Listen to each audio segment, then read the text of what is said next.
जय हिमालय, जय भारत। संसार भर में हिमालयी लोग यूट्यूब चैनल देख रहे आप सभी का स्वागत है और मैं हूं भारत की राजधानी नई दिल्ली से डॉक्टर हरीश चंद्र लखेड़ा। लंबे समय से भारत समेत बौद्ध देशों में एक सुनियोजित तरीके से प्रचारित किया जाता रहा है कि सम्राट अशोक ने 84,000 स्तूप बनाए थे और उन्हें हिंदुओं ने तोड़कर वहां मंदिर बना दिए। बौद्ध ग्रंथ दावा करते हैं कि एक भिक्षु ने सूर्य को अपने हाथ से ढक लिया था और अशोक ने एक ही दिन में 84,000 स्तूप बनाने का करिश्मा कर दिखाया था। इन 84,000 स्तूपों में तथागत बुद्ध के अवशेष रखे गए थे। यदि बौद्ध ग्रंथों की बात को सच भी मान ले तो एक स्तूप के हिस्से में बुद्ध की कितनी राख आई होगी, यह भी मैं बताऊंगा और बौद्धों के इस दावे की भी सच्चाई सामने रखूंगा कि स्तूपों को तोड़कर मंदिर बनाए गए कि मंदिर तोड़कर स्तूप। आपको यह जानकर आश्चर्य होगा कि इन 84,000 स्तूपों के निर्माण का उल्लेख इतिहास की किसी भी पुस्तक में नहीं मिलता है। यही नहीं, इन स्तूपों को सूर्य को ढककर एक ही दिन में 84,000 स्तूप बनाने की भी कथा है जिसे मैं बताऊंगा। लेकिन जब तक मैं आगे बढ़ूं, आपसे अनुरोध है कि हिमालय लोग यूट्यूब चैनल को सब्सक्राइब अवश्य कर दीजिएगा जिन्होंने अब तक ऐसा नहीं किया है या जो चैनल पर नए हैं, और मेरे सत्यमेव जयते चैनल यानी STB को भी देखिएगा, ये आपसे विनम्र अनुरोध है। महान निर्माता आचार्य चाणक्य के प्रयासों से अस्तित्व में आए मौर्य वंश के सम्राट अशोक का कालखंड ईसा पूर्व 304 से 232 है। वे मौर्य वंश के शासक थे जिन्होंने बौद्ध धर्म अपनाने के बाद इसके प्रचार प्रसार के लिए व्यापक प्रयास किए। बौद्ध ग्रंथों जैसे महावंश और अशोकावदान में कहा गया है कि अशोक ने 84,000 स्तूपों का निर्माण करवाया। दरअसल अशोक ने अपने शासन के 8वें वर्ष लगभग 261 ईसा पूर्व में कलिंग युद्ध लड़ा जिसमें भारी रक्तपात हुआ था। अशोक के 13वें शिलालेख के अनुसार इस युद्ध में 1 लाख लोग मारे गए थे और 1.5 लाख लोग बंदी बनाए गए थे। इस नरसंहार ने अशोक को गहराई से प्रभावित किया, जिसके बाद उन्होंने बौद्ध धर्म अपनाया और अहिंसा, शांति व धर्म यानी धम्म के प्रचार का संकल्प लिया।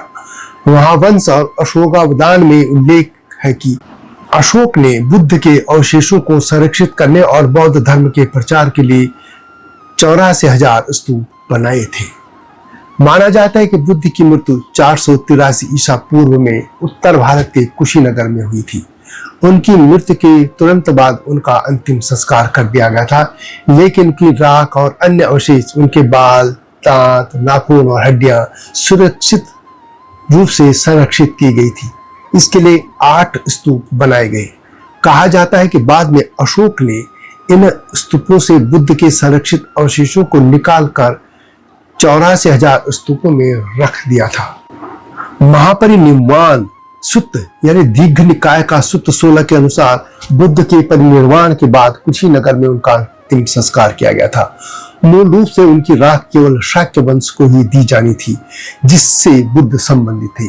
हालांकि 6 अन्य वंशों और एक राजा ने बुद्ध की राख की मांग की। इस विवाद को सुलझाने के द्रोण नामक एक ब्राह्मण ने बुद्ध की राख को 8 भागों में विभाजित किया। ये हिस्से इस तरह वितरित किए गए: मगध के राजा अजातशत्रु को, वैशाली के लिच्छिप को, कपिलवस्तु के शाक्यों को, अलकप्पा के बुलियों को, रामगामा के कोलियों को, बेथादीपा के ब्राह्मण को, पावा के मल्लों को और कुशीनगर के मल्लों को ये अवशेष मिले। इन 8 भागों के अलावा उस समय 2 अन्य महत्वपूर्ण अवशेष वितरित किए गए थे। अवशेष वितरित करने वाले द्रोण नामक ब्राह्मण को वह बर्तन प्राप्त हुआ जिसमें शरीर का अंतिम संस्कार किया गया था, और पिप्पलीवन के मौर्य लोगों को अंतिम संस्कार की चिता की शेष राख प्राप्त हुआ थी। इस प्रकार 8 स्थानों पर बुद्ध के अवशेषों के स्तूप बनाए गए। महापरिनिर्वाण सूत्र के अनुसार ये स्थान थे: मगध के राजा अजातशत्रु ने बुद्ध के अवशेषों का हिस्सा प्राप्त किया और राजगृह बिहार में एक स्तूप बनाया। लिच्छिप गणराज्य ने अवशेष प्राप्त किए और वैशाली में एक स्तूप बनाया। शाक्य वंश यानी बुद्ध के कुल ने अपने हिस्से के अवशेष पर कपिलवस्तु में स्तूप बनवाया, जो कि आज के नेपाल में है। पिपरहवा यानी उत्तर प्रदेश में खुदाई में बुद्ध के अवशेषों से संबंधित स्तूप मिल चुका है। अलक्काप्पा यानी संभावित रूप से यह बिहार या उत्तर प्रदेश हो सकता है, में बुली जनजाति ने अपने हिस्से का स्तूप बनवाया था। इस स्थान की सटीक स्थिति आज भी अज्ञात है। रामाग्राम या रामग्राम वर्तमान नेपाल परासी जिला में कोलिया वंश ने रामग्राम में स्तूप बनवाया था। बौद्ध ग्रंथों के अनुसार रामग्राम एकमात्र मूल स्तूप है जिसे अशोक ने नहीं खोला, और यह आज भी पुरातात्विक रूप से खोजा जाना बाकी है। बेट द्वीप के ब्राह्मणों ने अवशेष प्राप्त किए और एक स्तूप बनवाया। इसका भी अभी स्थान स्पष्ट नहीं हो पाया है। बेट द्वीप संभवतः बिहार या उत्तर प्रदेश में है। मल वंश के पावा उत्तर प्रदेश में स्तूप बनवाया, जहां बुद्ध ने अपना अंतिम भोजन किया था। हालांकि इस स्थान को लेकर पुरातात्विक विभाग पूरी तरह से संतुष्ट नहीं है। मल्लों ने कुशीनगर में, जहां बुद्ध का परिनिर्माण हुआ था, एक स्तूप बनवाया था। अशोक अवदान के अनुसार अशोक ने 8 में से 7 मूल स्तूपों को खोलकर बुद्ध के अवशेषों को पुनः वितरित किया और पूरे भारत में 84,000 स्तूप बनवाए। हालांकि पुरातात्विक साक्ष्य कुछ प्रमुख स्थानों पर ही इन स्तूपों की पुष्टि करते हैं, न कि 84,000, और यह इतिहास की किसी भी पुस्तक में इसका वर्णन नहीं मिलता है। लेकिन अब हम इन 84,000 स्तूपों की सच्चाई भी जान लेते हैं। बुद्ध के निधन के बाद उनके अवशेषों को मुख्यतः 7 स्तूपों से निकालकर 84,000 स्तूपों में रखने की बात कही जाती है। आप भी जानते हैं कि अंतिम संस्कार के बाद किसी भी मानव की मात्र 2-2.5 किलो राखी बचती है। इसी को अशोक ने निकाला होगा, और उसमें से भी 8 में से मात्र 7 स्तूपों में से, और वह भी बुद्ध के निधन के 200-250 साल बाद। वह कितनी बची होगी, यह सोचने का विषय है। यही 2.5 किलो राख अवशेष 84,000 स्तूपों में रखी गई होगी। 1 किलो में 1,000 ग्राम होते हैं। इस तरह यह 2,500 ग्राम का अवशेष हुआ रहा होगा। 84,000 स्तूपों में रखने के लिए एक स्तूप के हिस्से में 0.02976 ग्राम मिली होगी, और तब माप के उपकरण भी आज जैसे नहीं थे। दूसरी बात यह है कि इससे जुड़ी कथा को अतिशयोक्ति ही कहा जा सकता है। अशोक ने ये सभी 84 स्तूप एक ही दिन में बनाए थे। यह कथा बौद्ध ग्रंथों, विशेष रूप से महावंश और अशोकावदान में मिलती है। अशोकावदान संस्कृत में लिखा गया बौद्ध ग्रंथ है, और महावंश श्रीलंका का है, जो कि पाली भाषा में लिखा ग्रंथ है। यह कहानी वास्तव में ऐतिहासिक घटनाओं से अधिक प्रतीकात्मक और पौराणिक है। बौद्ध ग्रंथ अशोकावदान के अनुसार अशोक ने बौद्ध धर्म के प्रचार के लिए 84,000 स्तूपों के निर्माण का संकल्प लिया। इस कथा के अनुसार अशोक ने बौद्ध भिक्षु मोगलिपुत्र तिस्स से पूछा कि क्या इतना बड़ा कार्य एक दिन में संभव है, यानी 84,000 स्तूपों का निर्माण एक ही दिन में संभव है। तो मोगलिपुत्र तिस्स ने हाँ कह दिया। बौद्ध भिक्षु ने अपनी अलौकिक शक्तियों यानी सिद्धि का प्रयोग करके सूर्य को अपने हाथ से ढक लिया था। यह चमत्कार देखकर अशोक को विश्वास हो गया था कि मोगलिपुत्र तिस्स के आशीर्वाद से यह काम एक ही दिन में संभव है। कहा जाता है कि इसके बाद मोगलिपुत्र तिस्स ने सूर्य को ढक दिया और स्तूपों के निर्माण के बाद ही सूर्य को वापस किया। यह बौद्ध भिक्षु मोगलिपुत्र तिस्स तृतीय बौद्ध संगीत यानी लगभग 250 ईसा पूर्व पाटलिपुत्र के परम भिक्षु थे, जिन्हें अशोक के बौद्ध धर्म प्रचार में महत्वपूर्ण सहयोगी माना जाता है। वास्तव में क्या ऐसा संभव है कि कोई भिक्षु हाथ से सूर्य को ढक ले? इसी तरह की बातें जब सनातन धर्म की धार्मिक पुस्तकों में होती हैं तो बौद्ध, खासतौर पर नव बौद्ध, उसका मजाक उठाते हैं। लेकिन इस बारे में वे क्या कहेंगे, यह सोचने का विषय है।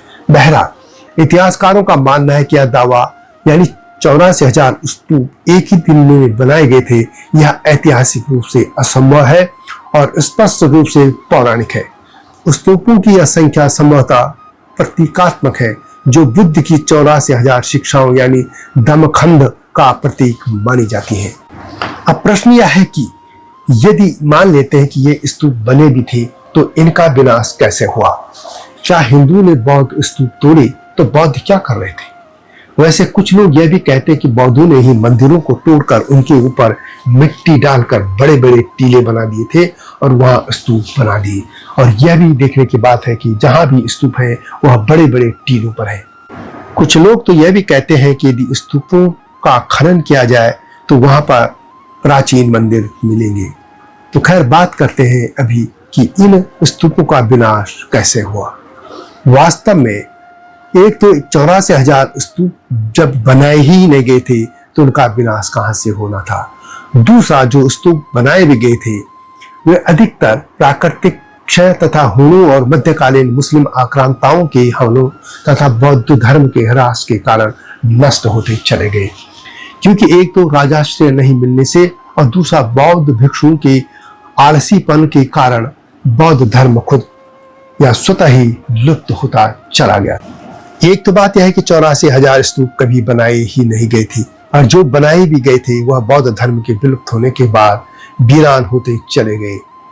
और जो बचे खुचे भी थे या बौद्ध काल में भी मुस्लिम आक्रांताओं ने भी हुणों ने भी इन बौद्ध स्थलों पर हमला किया, बौद्धों को उन्होंने मार डाला, क्योंकि बौद्ध लड़ ही नहीं पाए, उनके पास हथियार भी नहीं थे, न वे लड़ना जानते थे। इसे जब उन पे हमले हुए तो बड़ी संख्या में बौद्ध मारे गए और जो बचे खुचे भी थे वे नेपाल और तिब्बत की ओर भाग गए थे। अंत में प्रश्न यह है कि यदि अशोक ने 84,000 स्तूपों के बजाय कोए बनवाए होते तो संभवतः जनता को अधिक लाभ होता, क्योंकि वास्तव में यह एक कब्रिस्तान या समाधि स्थल ही थे और इससे जनता का कोई लाभ नहीं। तो यह अशोक के 84,000 स्तूप बनाने की गाथा और सच्चाई यह कि यह कभी बनाए ही नहीं गए थे।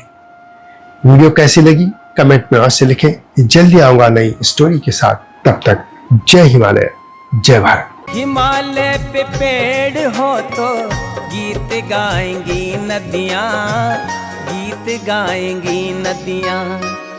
पेड़ों पे चिड़िया है तो गीत गाएंगी नदियाँ, पेड़ों पे चिड़िया है तो गीत गाएंगी नदियाँ। माँ की लोरी जैसे होते हैं नदियों के गीत।